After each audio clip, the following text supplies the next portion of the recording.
Bonjour David Abiker. Bonjour Nikos, J'ai aimé ce silence. Bonjour, c'est un silence recueilli. C'est un silence recueilli. Mais non, tout va bien. C'est le silence avant vos mots.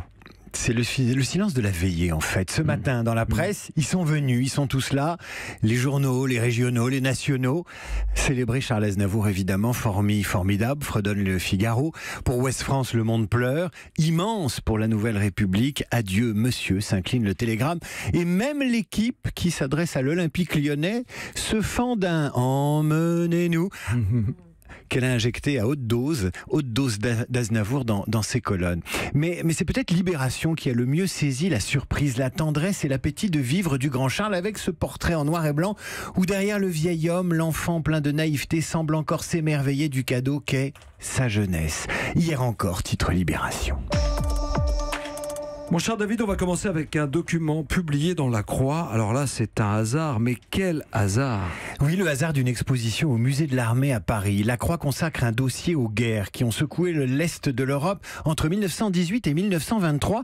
Et La Croix publie le fac-similé du télégramme qui, le 24 février 1920, alerte la conférence de paix à Paris sur la relance du génocide arménien commencé en 1915. Population arménienne court danger, stop. Déjà 20 000 massacres dans région Marash, évacués par les troupes, stop. Et dans ce télégramme où souffle le vent de la grande histoire se glisse la petite histoire de Charles Aznavour et de cette famille d'artistes qui en 1915 a émigré en France.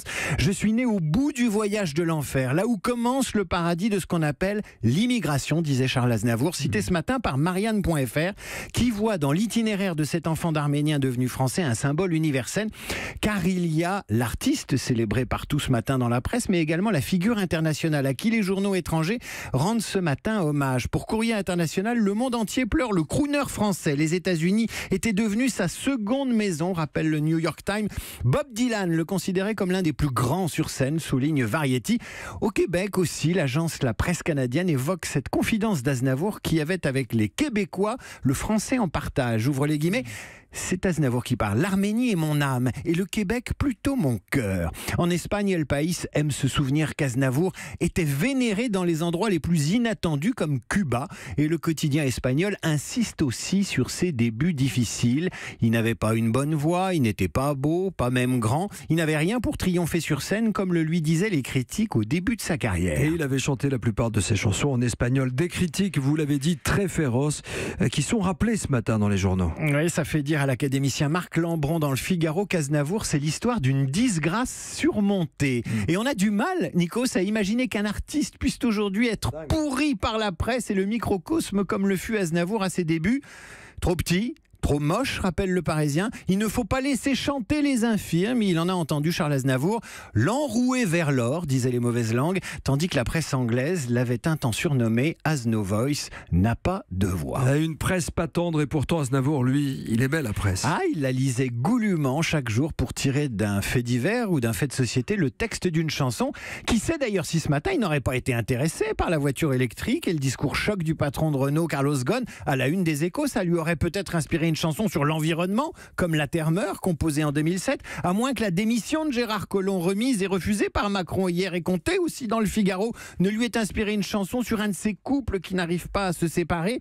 Oui, Aznavour aimait lire parce qu'il se considérait d'abord comme un auteur. Libération rappelle cette citation de Cocteau.